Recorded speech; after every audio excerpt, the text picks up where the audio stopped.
Shalom, povo de Deus! Tudo na paz com você? Eu espero que sim. É um privilégio para nós termos a palavra de Deus, não é verdade?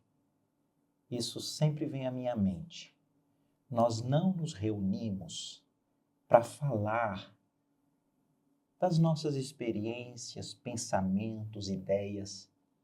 A gente vai nas Escrituras para ela ler a gente, para ela nos alertar, nos encorajar, não é verdade? O Momento de Pastoreio tem sido essa oportunidade, passearmos por toda a palavra de Deus, porque ela é a palavra de Deus. Ela é útil para o ensino, para a repreensão, para a correção, para a educação na justiça, a fim de que o homem de Deus seja perfeito e perfeitamente habilitado para toda boa obra. Nós temos um tesouro, que é a palavra de Deus.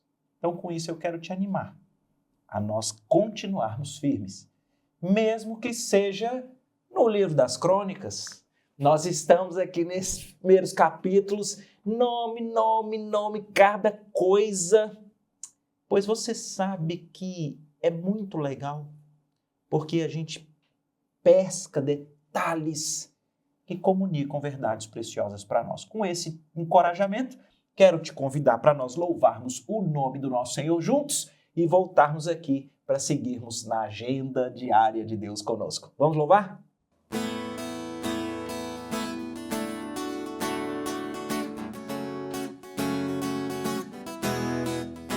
Mergulhar em teu ser, encontrar-me contigo. Meu maior prazer, ser teu amigo, ouvir tua voz, as batidas do teu coração. Fala, Senhor, ensina-me a tua canção. Mergulhar em teu ser, encontrar-me contigo. Meu maior prazer, ser teu amigo, ouvir tua voz, as batidas do teu coração. Fala, Senhor, me ensina a tua canção. Conhecerei e prosseguirei em conhecer-te, Senhor. Me lançarei com tudo que sou nas profundezas do teu imenso amor.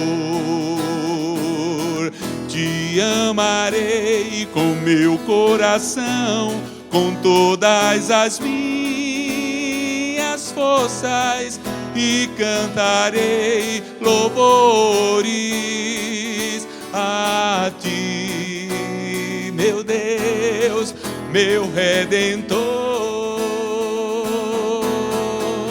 Mergulhar em teu ser, encontrar-me contigo.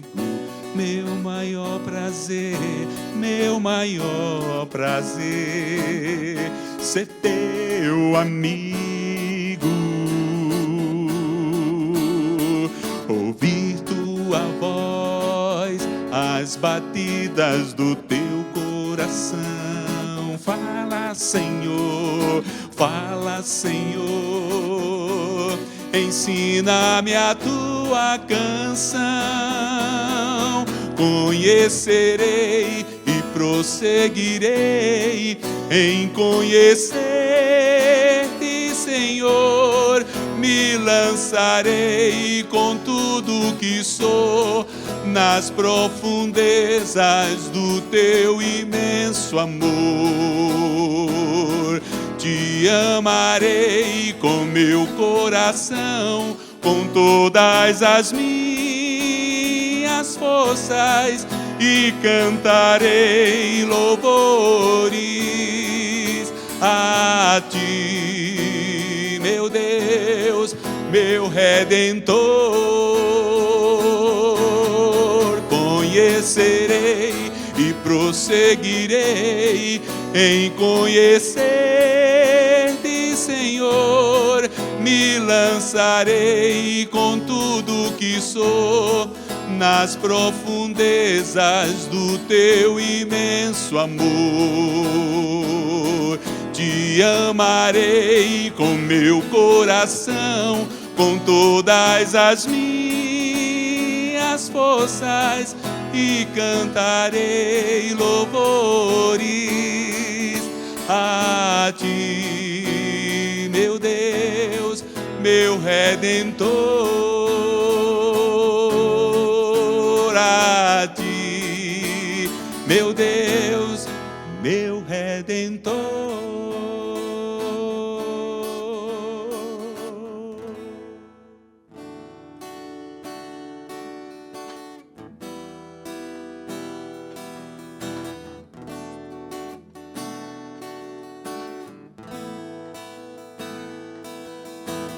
Existe um rio, Senhor, que flui do teu grande amor, águas que correm do trono, águas que curam, que limpam.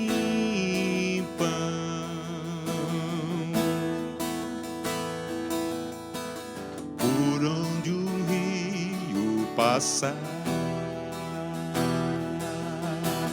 tudo vai transformar,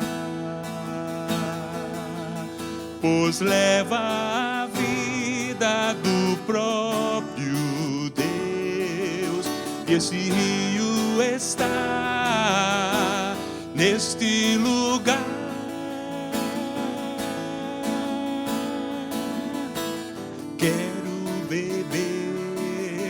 Dos teus rios, Senhor, sacia minha sede, lava o meu interior.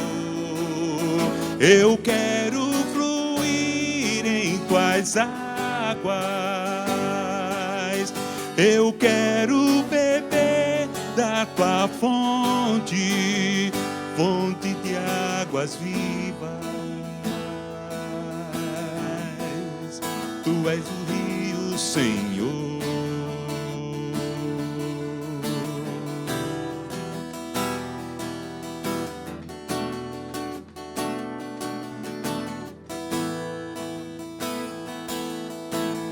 Existe um rio, Senhor, que flui do teu grande amor, águas que correm do trono, águas que curam, que limpam.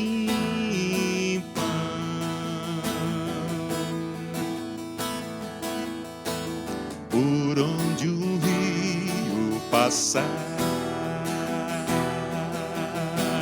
tudo vai transformar,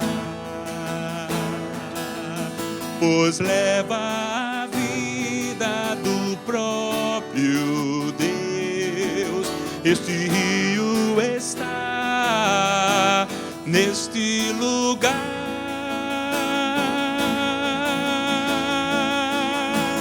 Quero beber dos teus rios, Senhor, sacia minha sede, lava o meu interior.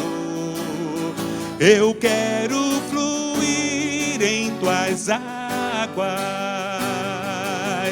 eu quero beber da tua fonte, fonte de águas vivas. Tu és a fonte, Senhor. Tu és o rio, Senhor.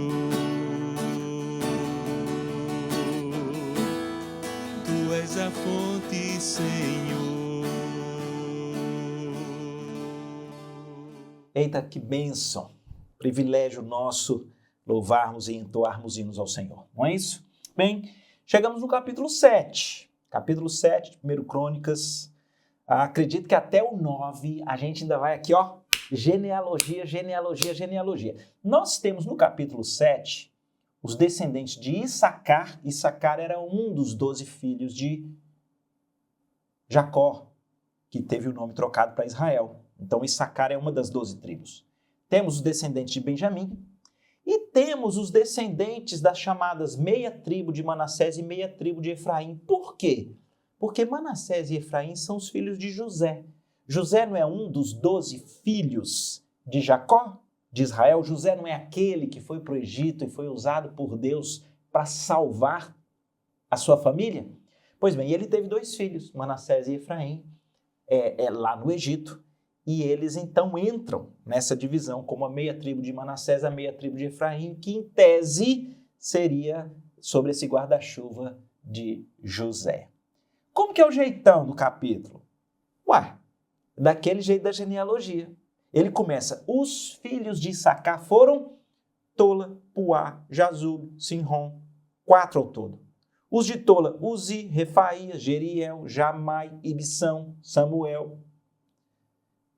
Os de Uzi, Uzraías, e os de Uzraías, Micael, Obadias, Joel, Isias. Aí ele vai para os de Benjamim, e os filhos de Benjamim, Bela, Bequer, Gediael, 3 ao todo. Chega no de Manassés, Manassés teve Asriel, que deu luz a Maqui. Ele bem vai colocando esses nomes todos distintos. Me permitam registrar aqui algo. Sabe isso que para muitos é esquisito? Aí eu quero lá saber esse monte de nome diferente, porque é de uma outra cultura, de uma outra época, então eles são diferentes mesmo.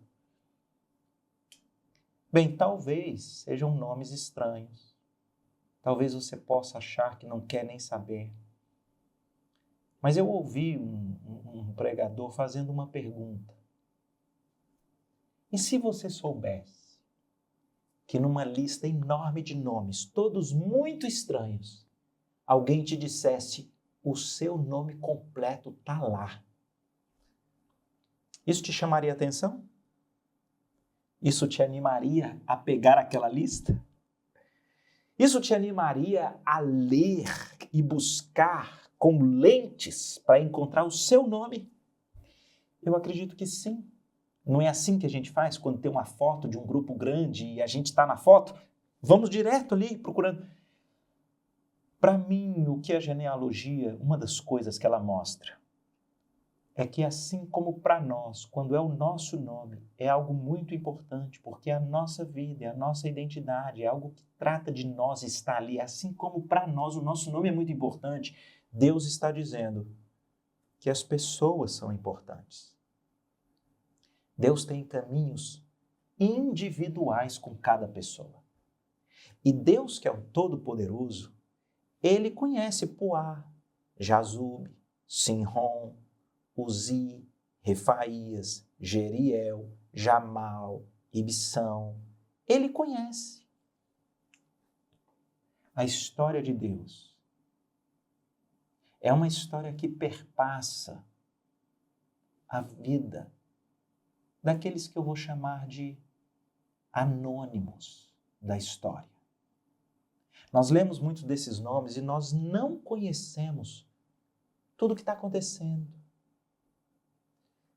Mas Deus conhece a cada um desses pelo nome e a sua vida, e Deus conhece você. Eu acho isso muito importante porque às vezes algumas pessoas desavisadamente podem pensar assim, Deus talvez usa Abraão, Isaac, Jacó, que é Israel. Ele usa Moisés, ele usa Davi. E talvez você fique com esse pensamento que te distancia de Deus, pensando que Deus é um Deus só de grandes personagens históricos Ele é, mas Ele é o Senhor dos anônimos. E eu tenho uma convicção de que Deus, ao longo dessa história de todo mundo, Ele usa muitos anônimos ou de nomes não conhecidos para realizar a sua história, para efetivar a sua vontade na nossa existência. Então, tira de mente aquela ideia: a minha família é muito sem expressão, ou então teve muitas dificuldades, ou Deus não olha, Deus não cuida, Deus não guia, Deus não é soberano, ou Ele nem se importa. Para com isso. As genealogias é esse jeitinho de Deus dizer: eu conheço o seu nome, a minha história passa dentro da sua. Isso tem que nos encorajar. Outra coisa que me anima é que só tem uma razão para esse monte de nome difícil estar aqui. É porque isso é verdade. São esses os nomes dos descendentes mesmo, de cada um dos patriarcas das 12 tribos de Israel. É verdade. É isso daqui mesmo. Mas esse nosso capítulo 7, ele nos reserva uma pérola. E eu queria te chamar a nós lermos sobre a descendência de Efraim. Porque acontece isso no livro das Crônicas. Ele vem falando a descendência, de repente ele para e dá um pequeno detalhe que aconteceu. E às vezes nesses detalhes nós temos algumas confrontações, algumas lições para a nossa vida. Então vem comigo aqui a partir do versículo 20, do capítulo 7. Nós temos aqui sobre os descendentes de Efraim. Você já sabe quem é Efraim. Efraim é filho de José. Isso, José do Egito. Isso, aquele que depois de tanta maldade dos irmãos, tanta mentira, tanta injustiça, Deus o coloca como governador do Egito, numa época de uma fome de toda a terra. Ele é usado por Deus com uma sabedoria especial e ele é um instrumento de Deus para salvar o seu povo. José, o governador do Egito. Ele tem 2 filhos, Efraim e Manassés. E agora nós vamos olhar a descendência de um dos filhos dele, o Efraim. Versículo 20, capítulo 7. Era filho de Efraim, Sutela, de quem foi filho Bered, de quem foi filho Taate, de quem foi filho Eleada, de quem foi filho Taate, de quem foi filho Zabab, de quem foi filho Sutela. E ainda Ézer e Eleade. Então Efraim, filho de José, que nasceu no Egito, esse Efraim, ele teve lá, fala desse Sutela e todos os descendentes, mas que ainda Efraim foi pai de quem? Ézer e Eleade. Atenção, mortos pelos homens de Gate, naturais da terra, pois eles, esses 2 meninos, desceram para roubar o gado destes. Pelo que, por muitos dias, os chorou Efraim, seu pai, cujos irmãos vieram para o consolar.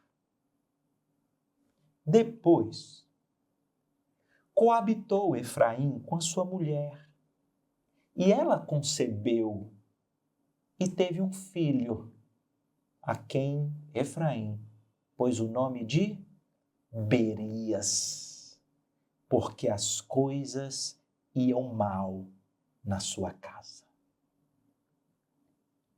Sua filha foi Será, que edificou a Bet-Oron, a de baixo e a de cima, como também a Uzen-Seerá. O filho de Berias foi Refa, de quem foi filho Ressefe, de quem foi filho Tela, de quem foi filho Taã, de quem foi filho Ladã, de quem foi filho Amiúde, de quem foi filho Elisama, de quem foi filho Num, de quem foi filho Josué. Até aqui, eu li até o 27. Uau, que história, viu? Às vezes, se a gente pula as genealogias, a gente perde detalhes fortíssimos como esse. Queridos, sem meias verdades. Coisas ruins acontecem no meio de um povo que é chamado povo de Deus. Essa é uma constatação que perpassa todas as Escrituras. Situações difíceis, complexas, gravíssimas, visitam os lares de gente chamada de povo de Deus. Não é triste, não mexeu com você ouvir que o Efraim, filho de José, o grande José do Egito, o Efraim teve 2 meninos. Teve outros filhos, mas teve aqui o Ézer e o Eleade. Sabe o que aconteceu com esses 2 meninos? Eles se tornaram ladrões de gado. E eles foram roubar gado lá em Gate. Gate é uma região que depois fica historicamente conhecida como de inimigos do povo de Israel, porque Gate era na Filístia, é região dos filisteus. 2 dos filhos de Efraim, eles vão roubar gado lá em Gate, e eles são mortos pelos homens de Gate. Essa é uma tragédia terrível. E é muito curioso porque a Bíblia não é sem significado e sem lições. Para mim, essa constatação ela é muito difícil, mas ela perpassa as Escrituras. Mesmo no seio de famílias do povo de Deus, tragédias acontecem. É uma dupla tragédia, não é? A primeira diz respeito aos netos de José do Egito terem se transformados em ladrões de gado. Essa é uma tristeza. Não é estranho. Filho de gente que tem um caminho com Deus, de repente, se envolvem com o que não presta.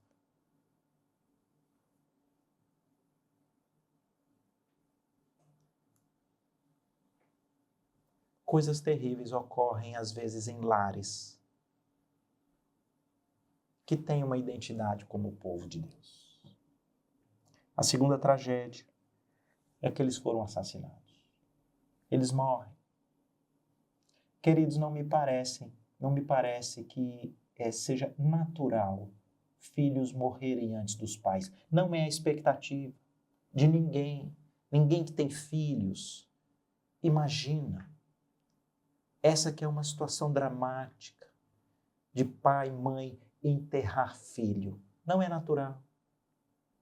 Eu acho tão curioso que na nossa própria sociedade, se os filhos perdem os pais, eles são órfãos. Nós temos uma palavra para isso, né? Se o cônjuge perde um dos cônjuges, o que fica vivo, nós temos uma palavra para isso, é viúvo, não é? Mas nós nenhuma palavra temos para pais que perdem seus filhos. Não é natural. E talvez até por isso, eu imagino que seja uma das dores mais difíceis de lidar. Mas deixa eu dizer para você, a Bíblia não esconde. Efraim, filho de José, um dos patriarcas de Israel, dá nome à meia tribo de Efraim. É quem ele recebeu a bênção. Com quanto filho mais novo, ele recebe a bênção de José, pois a Bíblia não esconde.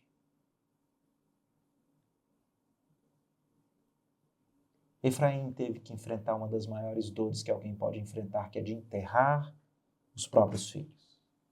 A Bíblia diz aqui, versículo 22, pelo que por muitos dias chorou Efraim. Querido, deixa eu te perguntar, já enfrentou dores, lutas dessas duas ordens? Ou às vezes alguém muito querido da sua família se desviando por caminhos maus, por caminhos que não prestam, já enfrentou essa dor? Talvez você saiba que dor é essa. Ou você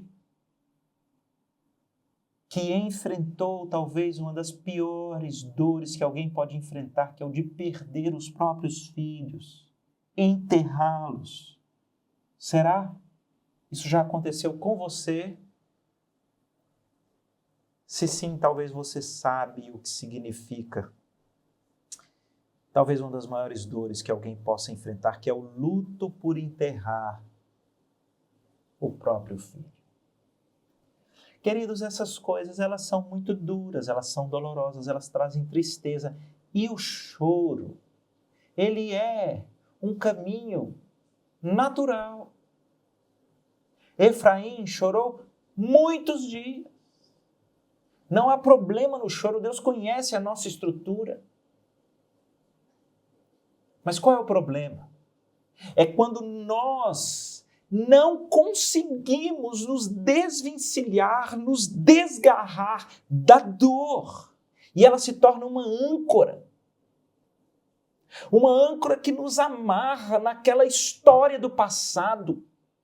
Terrível, triste, angustiante. E você fica preso lá. Isso é um problema.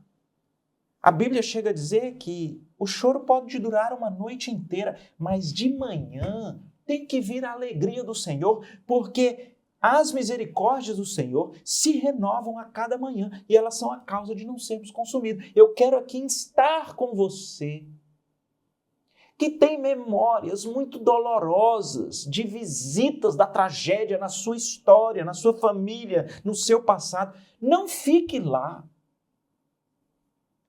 Não há problema, o choro. Efraim chora. Mas há um perigo, que é o de ficarmos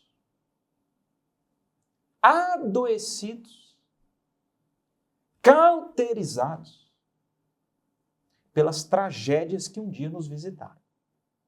Porque quando isso acontece, a gente passa a ser uma erva daninha para os relacionamentos que ainda existem. Ô, gente, deixa eu fazer esse alerta.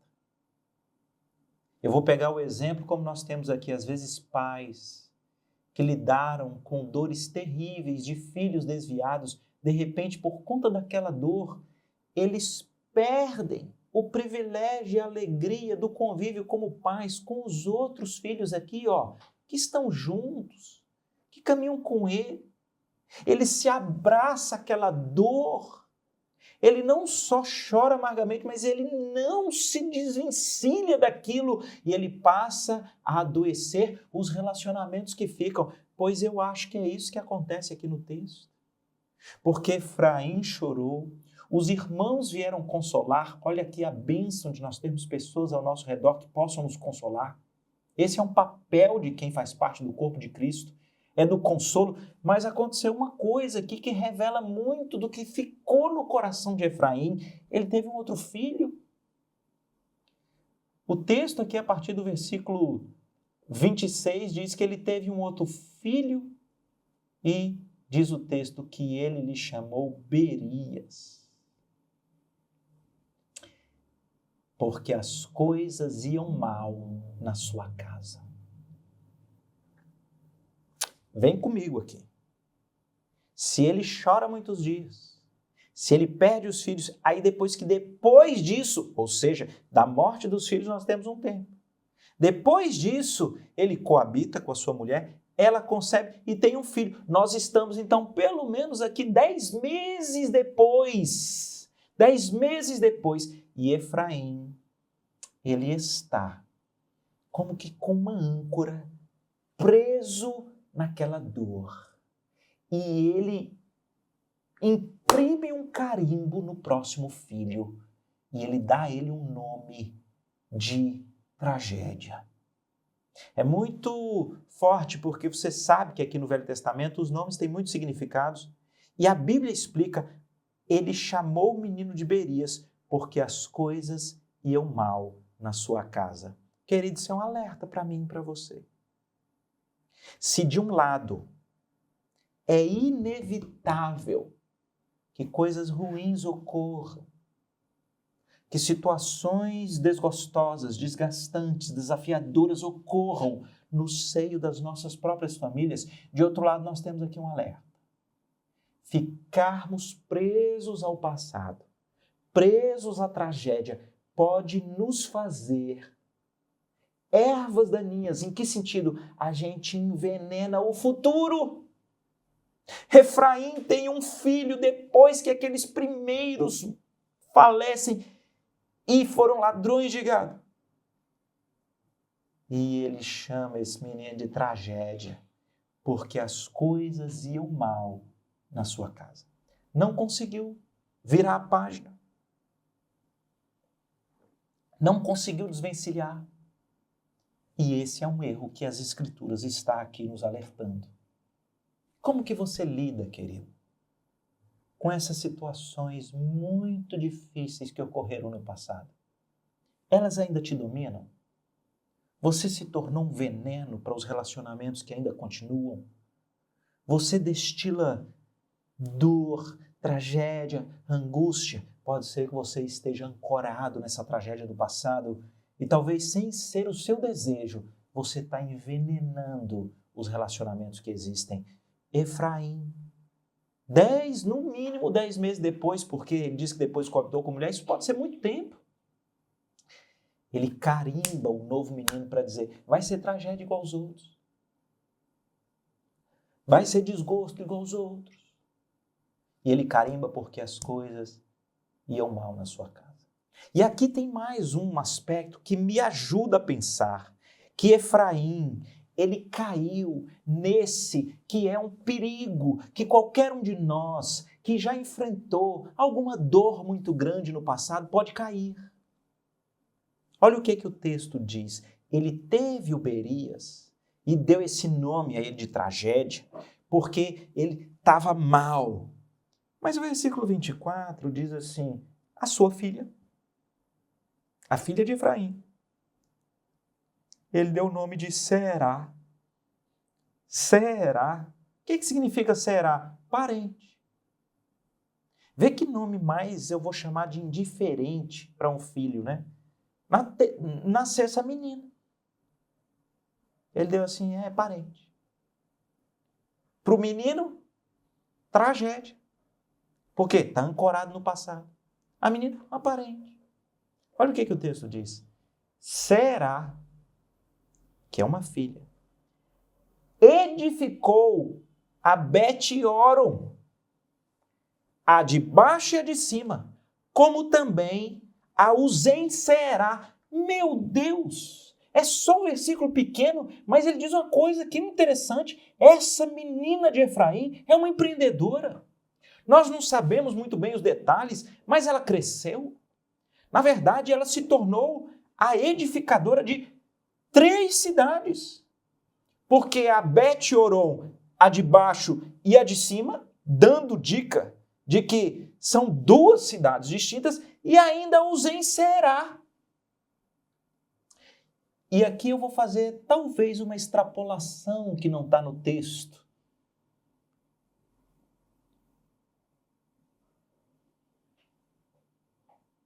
Mas é uma reflexão, tá? Efraim, ao tempo que ele teve aqueles 2 que se tornaram ladrões de gado, 2 filhos que foram assassinados, ele teve que enterrá-los. Ele teve uma filha.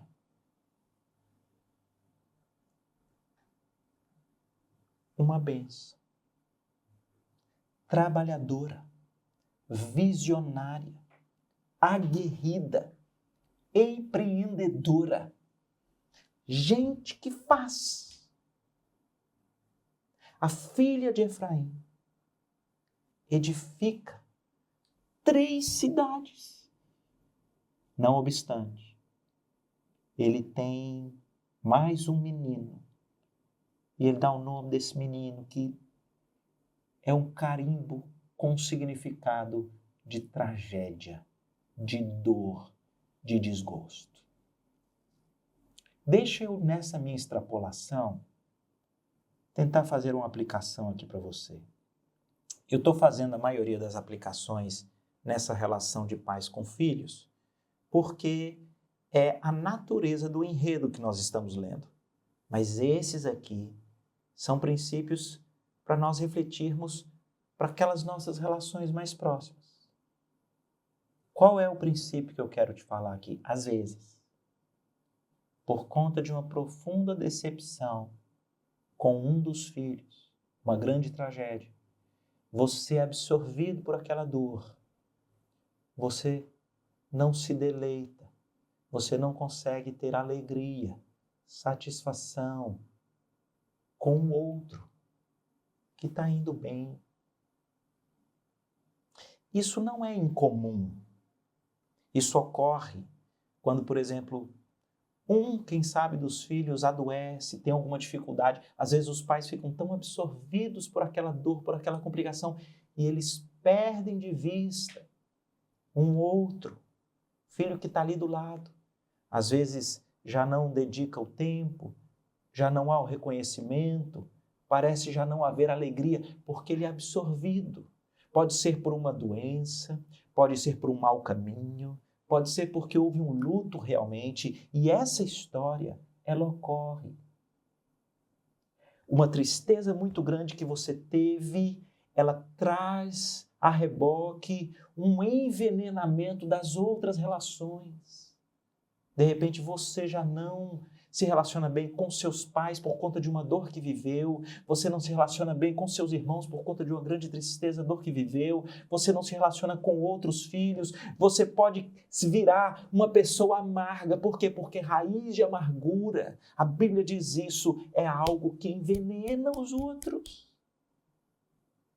Efraim parece que adoeceu por tragédias que foram muito fortes, mesmo tendo uma menina que é uma batalhadora, uma edificadora, uma empreendedora. Não. O carimbo que ele põe no seu último filho é de desgosto, de tragédia. Não cometa esse erro. Não cometa esse erro. Não permita que dores, ainda que legítimas, te transformem numa pessoa amarga, que destila aqui veneno em todas as outras relações. Isso, além de não ser sábio, é danoso. Se você enfrentou tragédias difíceis, terríveis do passado, não tem problema ter havido o choro. Mas de uma vez por todas se liberte e não saia carimbando o carimbo da tragédia ou do desgosto nos próximos. E não fragilize os diversos relacionamentos que tem à sua volta. Porque essa é uma falha num círculo vicioso. Por conta de um desgosto, você gera mais desgosto. Por conta de uma dor, você gera mais dor. Por conta de uma tragédia, você vai gerando mais tragédia.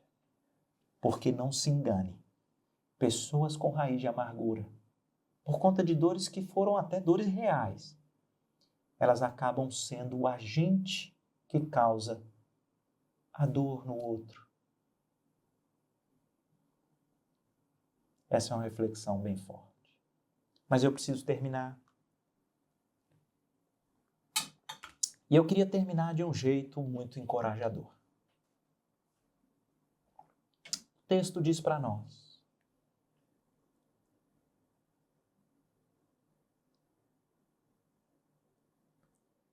que do filho chamado de desgosto, de tragédia, que é o Berias. Veja os nomes. Veja se ao final você lembra de alguém.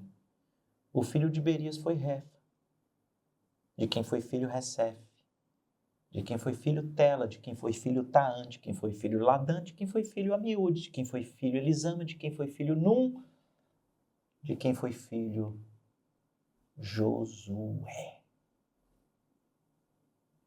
Sabe quem é Josué? Josué é um salvador. Josué é a esperança. Josué é aquele filho de Num, é aquele que vai entrar liderando o povo na terra prometida anos depois, quando eles forem libertos com mão poderosa da escravidão. Deus usa Moisés no deserto inteiro, quando vai passar o Jordão. Josué é aquele que recebe as orientações, tão somente ser forte e corajoso para fazer segundo tudo quanto está escrito nesse livro. Não te desvies dele nem para a direita nem para a esquerda. Josué, o homem que é a revelação da salvação e da esperança. Ele é descendente, sabe de quem? Do Berias. O carimbado com tragédia, desgosto. O que Deus está comunicando aqui? Esse é o jeitinho de Deus. Deus entra em histórias mal-assombradas. Deus entra em histórias de pessoas talvez carimbadas com o carimbo da tragédia, do desgosto, da dor. E Deus entra nessas histórias para fazer tudo novo. Querido, que negócio espetacular nós temos aqui. Deixa eu dizer para você que talvez está trazendo à sua memória questões da sua história, da sua família. Talvez questões que você não entende por que ocorreram. Descaminhos, desvios, abandonos do Senhor, coisas ruins com gente que você ama. Luto, perdas, problemas. Ou às vezes você, que foi alvo de amargura como Berias. Berias nasce e ele é alvo de uma amargura de Efraim porque as coisas vão mal na sua casa, porque ele não conseguiu virar a página da dor dos seus filhos, ele é carimbado com o nome de tragédia, pois é da tragédia que vem a salvação. Na verdade, esse é um texto de profunda esperança para nós e para os nossos lares e para as nossas histórias. Não há tragédia que Deus não possa entrar e dela trazer salvação. Não há desgosto, não há angústia que Deus não possa intervir para transformar em bênção, em esperança. Se de um lado eu te confrontei com vários erros que nós podemos fazer, como de ficarmos presos a dores do passado, como aquele de nos tornarmos ervas daninhas envenenando os relacionamentos, como aquele de negligenciarmos os relacionamentos abençoados que temos porque nós nos amarramos com tragédias que nós enfrentamos. De outro lado, eu quero dizer para você que talvez foi alvo de amargura. Talvez você é um que olha talvez para um cônjuge, que porque o cônjuge enfrentou uma grande dor, uma grande luta, até quem sabe um luto de um filho, e você se sente preterido, você se sente alvo desse desdém. Talvez alguém que olha e perceba que os pais privilegiaram mais algum outro filho. Isso ao longo do tempo talvez te provocou até a ira. Eu não sei. O que eu sei é que nessa genealogia a gente tem Deus pegando o que foi carimbado como desgosto, como tragédia, e dele trazendo salvação. Queridos, nós podemos sim orar para que Deus transforme as tragédias em bênção. E eu queria te convidar a nós orarmos pela nossa história, talvez pela história de pessoas queridas que você conhece. Queria orar pelas nossas famílias. E os pedidos, eles são, primeiro, para Deus guardar nossos filhos, livrarem dos descaminhos como Ézer e Eleade. Eles brilharam os olhos para o que é do outro, se desviaram dos caminhos do Senhor. Devemos e precisamos orar para que Deus tenha misericórdia dos nossos lares, nos livre de tragédias como a do luto de pais que enterram seus filhos. Mas nós precisamos orar para que Deus simplesmente corte a âncora que nos prendem a tragédias terríveis que ocorreram no passado. Que Ele enxugue dos nossos olhos as lágrimas. Para que Deus arranque de uma vez por todas raiz de amargura que ainda teima em ficar no coração, de modo que a gente pare de destilar veneno nas relações atuais que nos restam. Que Deus nos dê sabedoria para olhar e reconhecer os relacionamentos abençoados que temos ao nosso lado e não adoecê-los por causa de outras dores que possuímos. Mas no final, eu também queria que nós orássemos, clamando ao Senhor, que Ele transforme o desgosto em esperança, que Ele transforme a tragédia em salvação. Deus é perito nisso.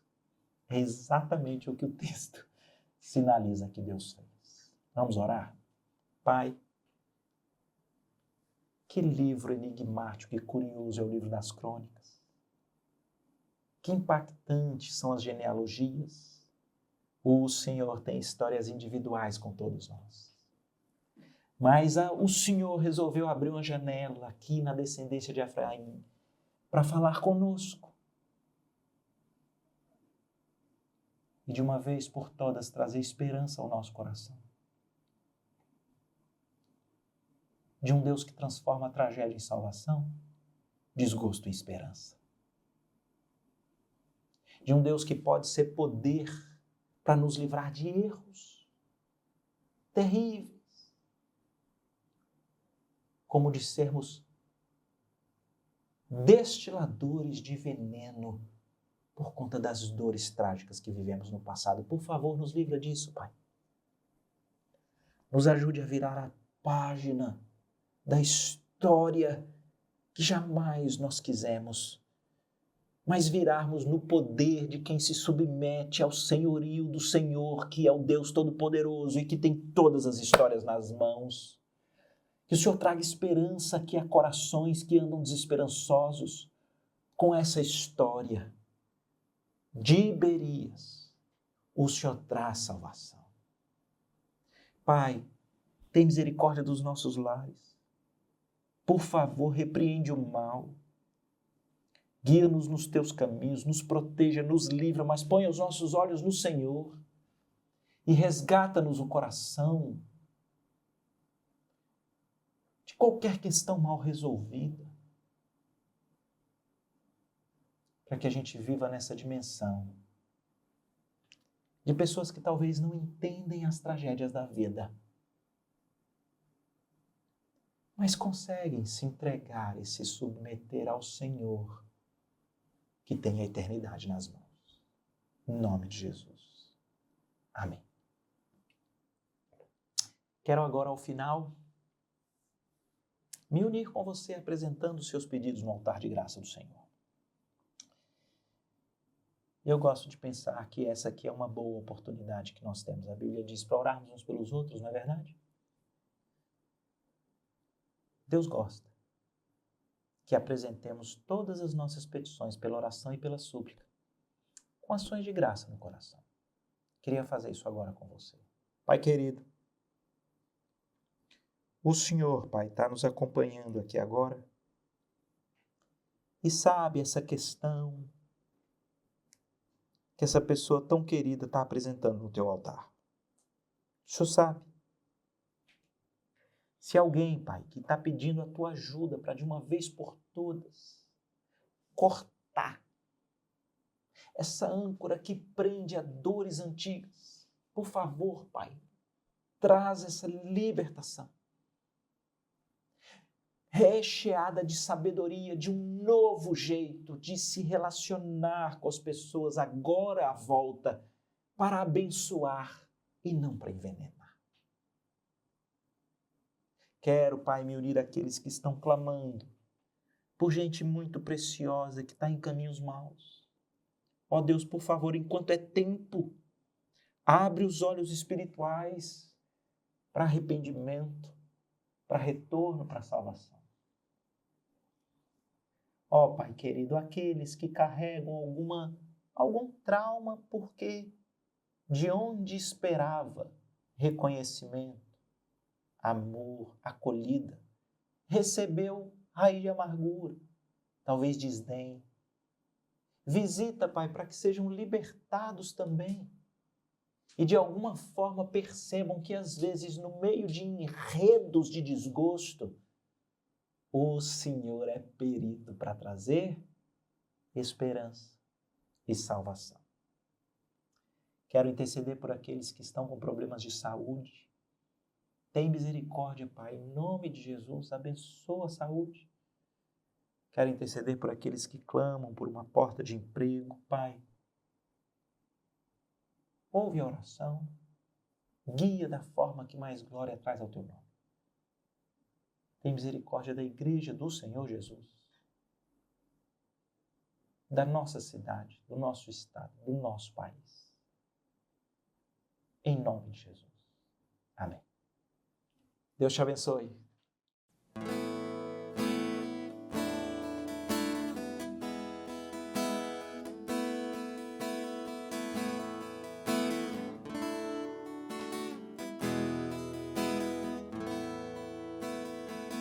Te amo, Deus,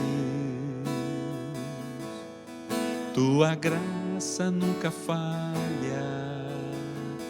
Todos os dias eu estou em tuas mãos. Desde quando me levanto até eu me deitar, eu cantarei da bondade de Deus. Tua doce voz que me guia em meio ao fogo,